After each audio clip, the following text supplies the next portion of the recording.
নমস্কাৰ 24 লাইভ চাই থকাৰ বাবে ধন্যবাদ আৰু এই মুহূৰ্তত লৈ আহিছো এটা গুৰুত্বপূৰ্ণ খবৰ উপ ৰাষ্ট্ৰপতিৰ নিৰ্বাচনৰ দিন ঘোষণা কৰা হৈছে আৰু জগদীপ ধনখড়েৰ এবাৰ স্থান কোনে লব হেয়া হ'ব এতিয়া লক্ষণীয় কিয়নো জগদীপ ধনখড়েৰ স্থান এতিয়া কোনে লব কোনে গ্ৰহণ কৰিব কিয়নো ইতিমধ্যে তেওঁ 21 জুলাইত যেটো পদত্যাগ কৰিছিল আৰু তেওঁ পদত্যাগ কৰাৰ পিছতে এতিয়া উপ ৰাষ্ট্ৰপতিৰ আসনত কোনে এতিয়া স্থান লব তাকে লৈ এতিয়া বিশেষ চৰ্চা চলিছে সবিশেষ তথ্য লৈ আহিছো এই মুহূৰ্তত ধনখড়েৰ উত্তৰ সুৰক্ষী কোন হ'ব আমি জনাই আছো এই মুহূৰ্তৰ এটা ডাঙৰ খবৰ জগদীপ ধনখড়েৰ উত্তৰ সুৰক্ষী কোন হ'ব আৰু 9 ছেপ্টেম্বৰত অনুষ্ঠিত হ'ব উপ ৰাষ্ট্ৰপতিৰ নিৰ্বাচন 9 ছেপ্টেম্বৰত অনুষ্ঠিত হ'ব উপ ৰাষ্ট্ৰপতিৰ নিৰ্বাচন আয়োগে ঘোষণা কৰিলে নিৰ্বাচনৰ দিন ঘোষণা কৰা হৈছে 21 জুলাইত পদত্যাগ কৰিছিল উপ ৰাষ্ট্ৰপতি জগদীপ ধনখড়ে এই মুহূৰ্তত আমি জনাই আছো এটা গুৰুত্বপূৰ্ণ খবৰ আৰু যেটো আজি উপ ৰাষ্ট্ৰপতি নিৰ্বাচনৰ দিন ঘোষণা কৰে ভাৰতৰ নিৰ্বাচন আয়োগে প্ৰাক্তন উপ ৰাষ্ট্ৰপতি জগদীপ ধনখড়ে হঠাতে 21 জুলাইত পদৰ পৰা পদত্যাগ কৰিছিলে হেহে ধনখড়ৰ উত্তৰ সুৰক্ষী কোন হ'ব বুলি সকলোৰে মনত এতিয়া প্ৰশ্ন উত্থাপন হৈছে নিৰ্বাচন আয়োগে জাৰি কৰা অধিসূচনা অনুসৰি অহা 7 ছেপ্টেম্বৰৰ পৰা 21 আগষ্টলৈকে মনোনয়ন দাখিল কৰা হ'ব আৰু ইয়াৰ পিছতে 9 ছেপ্টেম্বৰত পুৱা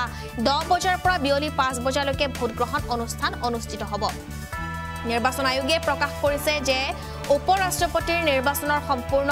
সূচী এই অনুসৰি অহা 7 আগষ্টত এই অধিসূচনা জাৰি কৰা হ'ব আৰু একে সময়তে 21 আগষ্টত মনোনয়নৰ অন্তিম তাৰিখ হ'ব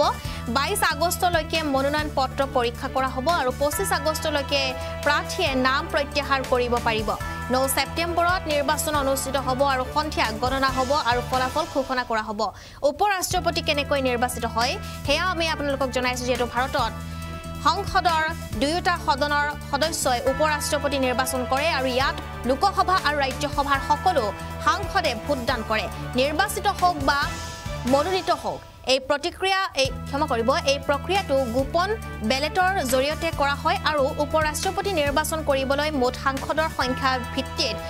সংখ্যাগৰিষ্ঠতাৰ প্ৰয়োজন হয় গুৰুত্বপূৰ্ণ কথাটো হ'ল যে এই নিৰ্বাচন ডাক বেলেটৰ জৰিয়তে কৰা হয় আৰু সংসদত এনডিএৰ সংখ্যাগৰিষ্ঠতা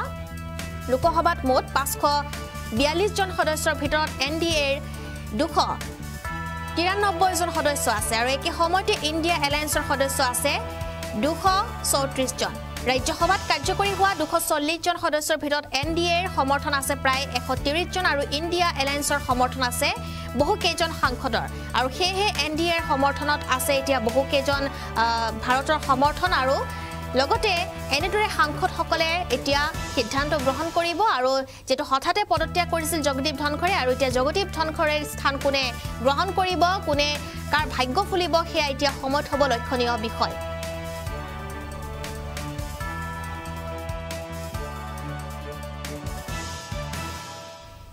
আমি জনাই আছো এই মুহূৰ্তৰ এটা অতিকৈ গুৰুত্বপূৰ্ণ খবৰ যেহেতু এবাৰ জগদীপ ধনখড়েৰ স্থান কোনে গ্ৰহণ কৰিব হেয়া হৈছে এতিয়া লক্ষণীয় বিষয় ধনখড়েৰ উত্তৰ সুৰক্ষী কোন হ'ব উপ ৰাষ্ট্ৰপতি নিৰ্বাচনৰ দিন ঘোষণা কৰা হৈছে আয়োগৰ তৰফৰ পৰা নিৰ্বাচনৰ দিন ঘোষণা কৰা হৈছে আৰু নিৰ্বাচন আয়োগে জাৰি কৰা অধিসূচনা অনুসৰি অহা 7 আগষ্টৰ পৰা 21 আগষ্টলৈকে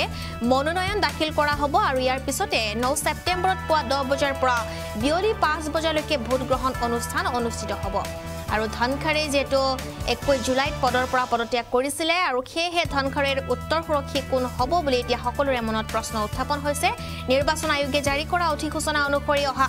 7 আগষ্টৰ পৰা 21 আগষ্টলৈকে মনোনয়ন দাখিল কৰা হ'ব আৰু ইয়াৰ পিছত 9 ছেপ্টেম্বৰত পুৱা 10 বজাৰ পৰা বিয়লি 5 বজালৈকে ভোট গ্ৰহণ অনুষ্ঠান অনুষ্ঠিত হ'ব নিৰ্বাচন আয়োগে প্ৰকাশ কৰিছে উপ ৰাষ্ট্ৰপতিৰ নিৰ্বাচনৰ সম্পূৰ্ণ সূচী আৰু এই অনুসৰি অহা 7 আগষ্টত এই অধিসূচনা জাৰি কৰা হ'ব আৰু একে সময়তে 21 আগষ্টত মনোনয়নৰ অন্তিম তাৰিখ হ'ব 22 আগষ্টলৈকে মনোনয়ন পত্ৰ পৰীক্ষা কৰা হ'ব আৰু 25 আগষ্টলৈকে প্ৰাৰ্থীয়ে নাম প্ৰত্যাহাৰ কৰিব পাৰিব 9 ছেপ্টেম্বৰত নিৰ্বাচন অনুষ্ঠিত হ'ব আৰু সন্ধিয়া গণনা হ'ব আৰু ফলাফল ঘোষণা কৰা হ'ব একেটা দিনতে